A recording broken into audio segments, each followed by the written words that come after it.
Thank you, Denny. A lot of the questions I had actually have been answered by you All right, already. I'll sit down. So so this will be a little quicker. I have I just need a little clarification on something regarding the in New York City, the implementation schedule for the businesses with 11 or more employees or those with 10 or less. As far as franchisees, there was a situation out in Seattle where they had something similar. There was a threshold as far as the number of employees and when it would be implemented. And some franchisees, for example, a Subway franchisee, Matthew Hollick, had 8 employees, but because it was Subway, the Subway stores, they were considered a larger corporation, so they kind of got penalized. Is there language in here just to clarify that a franchisee would not be part of the larger corporation?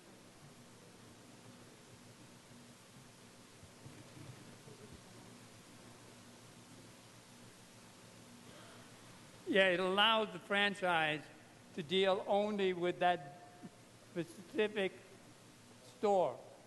Perfect. Okay.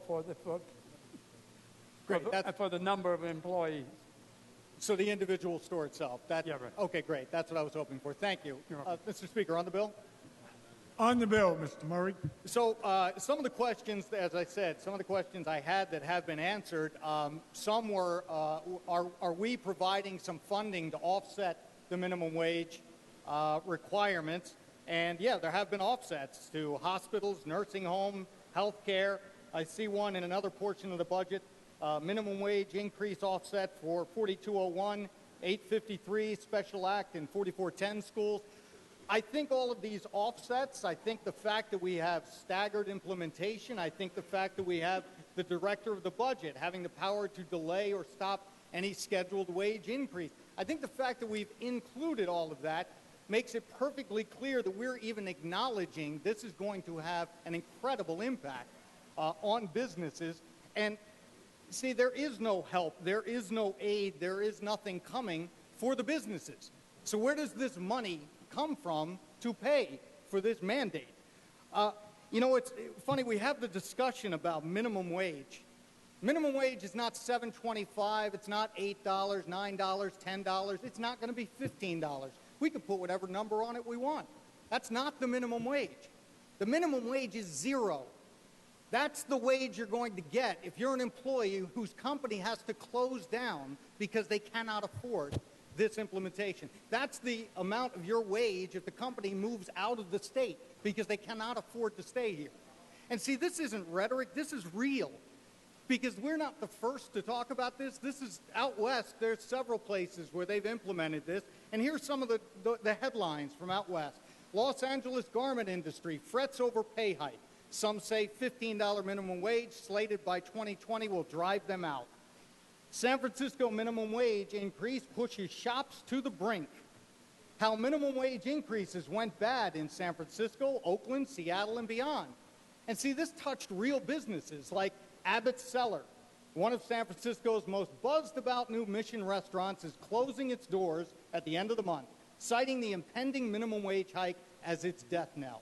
Apparel manufacturer. This family-run business that contracts to make clothing for a company in San Francisco had to slash staff after Oakland's minimum wage increased. Bacanova, the restaurant. The restaurant servers will no longer receive tips.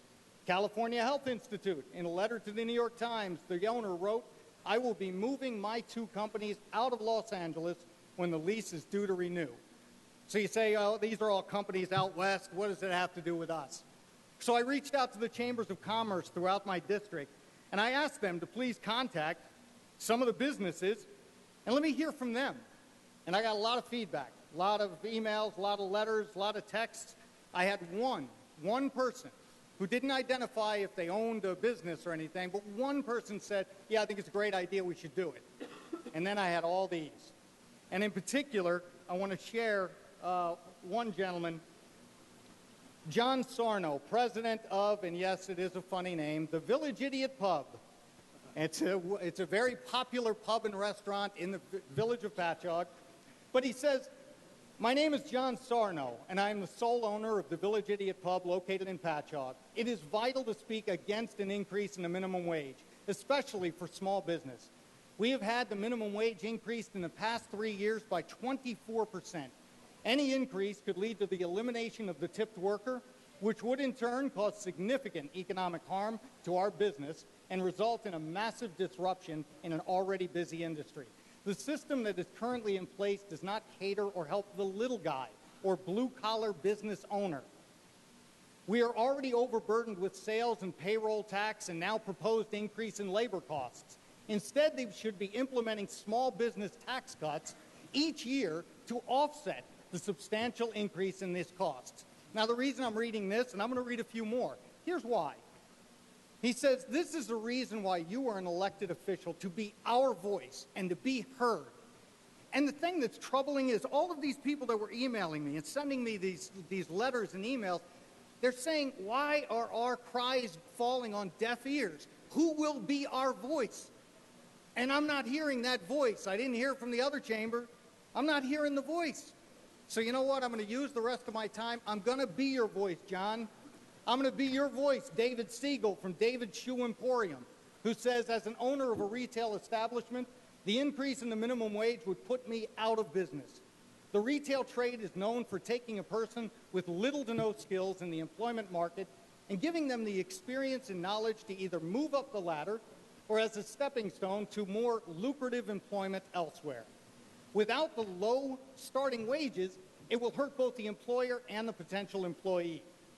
You see, just like the supply and demand of the marketplace, the job market can regulate itself without government intervention. Minimum wage jobs were never there to support a family.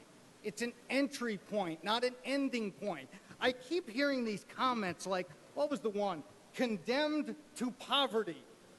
How about condemned to unemployment when you can't find a job because businesses are closing? Wouldn't that be worse? So we've got Gerald Rothaus from JR Computer and Data Services. The minimum wage hike is the attempt of the government to compensate the low-wage worker to make up for a failing economy and massive taxes, both of which cause the increased cost of living. The raising of the minimum wage becomes a social engineering faux pas that will have long-term negative effects on the economy. The real answer, reduce the cost of government, lower taxes accordingly, but unfortunately, Gerald says, that's unlikely to happen. And I think he's right, unfortunately. Tom Keegan from the Brickhouse Brewery. I find it a horrible idea that will significantly limit my ability to hire young people to starting positions. I've always tried to put kids on summer break to work where they get good real-world experience. You know, one stayed through college, law school, and now practices law in D.C. I would never have been able to start that young man, then a high school junior, with a minimum wage hike like the governor is suggesting. And it goes on and on and on. But again, you know what? I get it. These are from my area. How's it affect you? Well, how about this? Anybody here in the chamber go to the McDonald's right here on Empire Plaza? Yeah, well, I talked to John and Kathleen for about a half hour the other night. I wanted to find out the impact it would have on him. John and Kathy, they own about 10 restaurants here in the capital region, 10 McDonald's restaurants. He started 42 years ago. He was on the line right there in the restaurant, worked his way all the way up, bought his first one, expanded, bought more and more, and he said, you know what? How is this going to affect me?